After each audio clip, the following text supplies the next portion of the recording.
Assalamualaikum warahmatullahi wabarakatuh dan selamat pagi semuanya.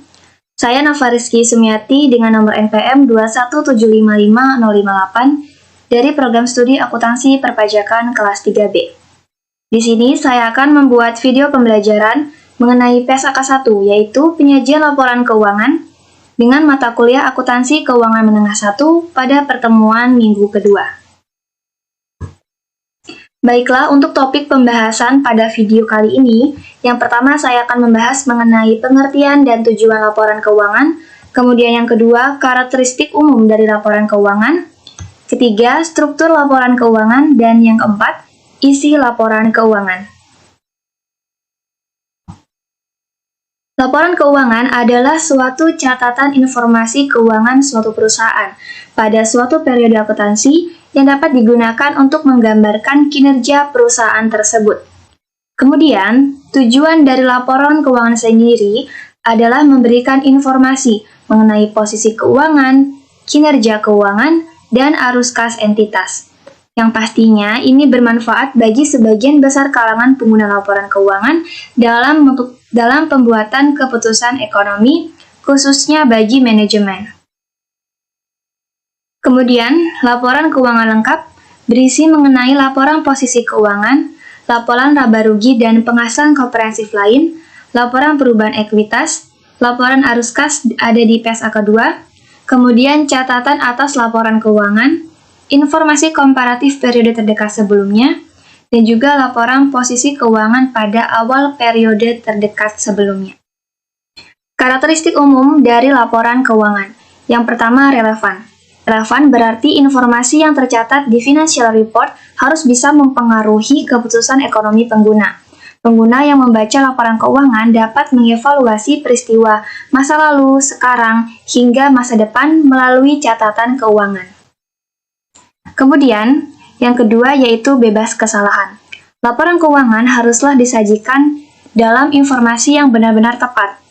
Tepat dalam hal ini adalah bersifat netral, bebas, dan lengkap, dan tentunya bebas dari kesalahan. Mengapa laporan keuangan haruslah benar-benar tepat? Sebab dari fungsi dari laporan keuangan ini sangatlah vital. Bagi bisnis, adanya laporan keuangan tersebut berguna untuk mempengaruhi keputusan usaha, melihat kondisi sebenarnya dari sebuah usaha, dan masih banyak lagi. Oleh karena itu, penyajiannya harus benar-benar sempurna. Kemudian, yang ketiga yaitu dapat dibandingkan. Laporan keuangan biasanya dibuat per periode, baik bulanan maupun tahunan. Tentunya, tiap periode dari laporan tersebut harus bisa dibandingkan. Tiap periode akuntansi memiliki kondisi laporan yang berbeda-beda. Mengapa harus dibandingkan? Tujuannya agar pengguna bisa mengidentifikasi tren-tren yang mungkin berubah di tiap periode. Konsisten dalam laporan keuangan bisa meningkatkan kegunaan laporan keuangan itu sendiri bagi pengguna. Analisis dan pemahaman data pun dapat terfasilitasi dengan pemahaman yang komparatif. Jika sebuah laporan keuangan kurang konsisten, maka komparabilitasnya akan berkurang, sehingga akan sulit untuk dibandingkan dengan laporan keuangan pada periode lainnya maupun dengan perusahaan lain di industri yang serupa. Sifat laporan keuangan selanjutnya adalah netralitas, atau bisa disebut juga objektivitas. Netralitas sendiri bisa berarti dalam merumuskan atau menerapkan standar dalam penyusunan laporan keuangan. Perhatian utamanya adalah relevansi. Kemudian yang keenam yaitu tepat waktu. Arti tepat waktu di sini adalah terdapat informasi yang tersedia untuk pengambilan keputusan sebelum hilangnya kapasitas dalam mempengaruhi keputusan tersebut. Ketepatan waktu ini merupakan aspek tambahan dari karakteristik relevansi. Kemudian yang terakhir, yang ketujuh, yaitu mudah dipahami. Laporan keuangan yang baik tentunya harus mudah dipahami oleh penggunanya.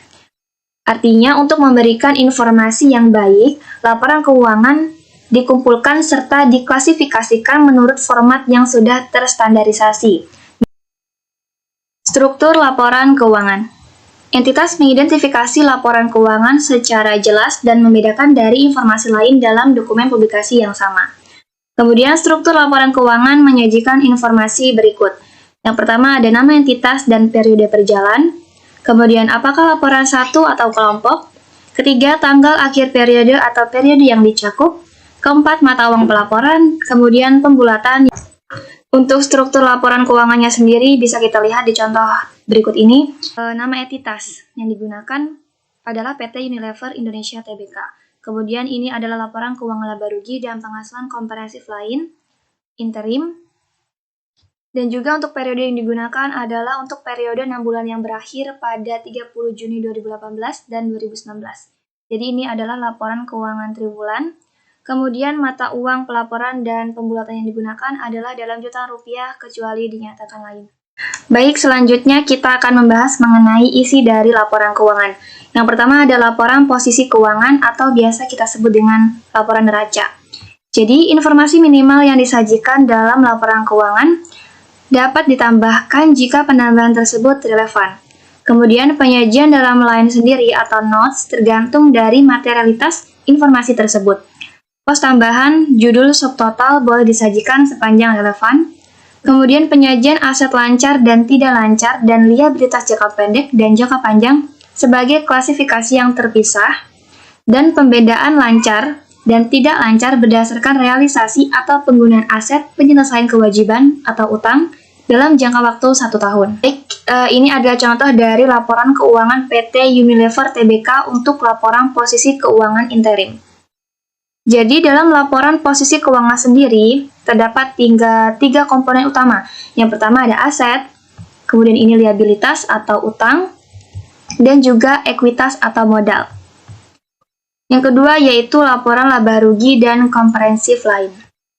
Penghasilan komprehensif lain atau other comprehensive income adalah total penghasilan dikurangi total beban yang tidak ada dalam laporan laba rugi, sesuai dengan persyaratan dalam SK lainnya, termasuk dalam penyesuaian reklasifikasi.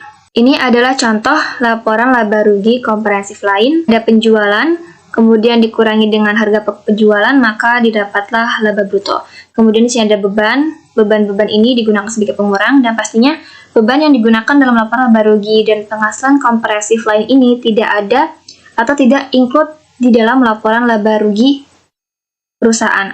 Kemudian yang ketiga ada laporan perubahan ekuitas. Laporan perubahan modal atau laporan perubahan ekuitas adalah laporan yang berisi informasi mengenai perubahan modal akibat penambahan dan pengurangan laba rugi dan transaksi keuangan pemilik modal. Perubahan modal di dalam laporan keuangan ekuitas diperoleh dari selisih antara penambahan jumlah modal awal dan atau laba rugi dengan jumlah penarikan modal. Apa saja hal-hal yang dapat ditemukan dalam laporan perubahan ekuitas? Yang pertama, laba maupun rugi bersih pada periode yang berkaitan. Kemudian hasil dari penjualan saham, pembayaran dividen, pembelian saham treasure, pengaruh perubahan nilai wajar pada aset, dan juga efek koreksi kesalahan pada periode akuntansi sebelumnya. Dan ini contoh dari laporan keuangan perubahan ekuitas pada PT Unilever Indonesia Tbk. Yang keempat yaitu laporan arus kas. Terdapat 3 komponen pada laporan arus kas. Yang pertama, arus kas dari kegiatan operasi. Arus kas dari kegiatan operasi adalah arus kas yang berasal dari transaksi dari kegiatan itu sendiri. Contohnya adalah penerimaan uang dari konsumen, pembayaran utang, gaji karyawan, pelunasan pajak, dan lain-lain. Kemudian yang kedua, arus kas dari kegiatan investasi. Umumnya arus kas ini mempengaruhi investasi dalam aset non-lancar adalah arus kas dari investasi. Contohnya seperti transaksi yang mencakup penjualan dan pembelian aset tetap seperti peralatan dan gedung. Kemudian yang ketiga yaitu arus kas dari kegiatan pendanaan. Biasanya arus kas dari kegiatan pendanaan ini berasal dari transaksi yang mempengaruhi utang dan ekuitas perusahaan. Contohnya seperti penjualan obligasi, pembayaran dividen, emisi saham, dan pelunasan kredit dari bank. Yang terakhir yaitu yang kelima, catatan atas laporan keuangan. Catatan atas laporan keuangan adalah catatan atau informasi tambahan yang ditambahkan ke bagian akhir laporan keuangan. Unsur-unsur dalam CALK atau catatan atas laporan keuangan, yang pertama ada unsur umum atau penjelasan perusahaan, kemudian kebijakan akuntansi, yang ketiga kebijakan standar akuntansi keuangan, informasi kebijakan fiskal atau keuangan, kemudian ikhtisar pencapaian kinerja, dan selanjutnya pengguna laporan keuangan.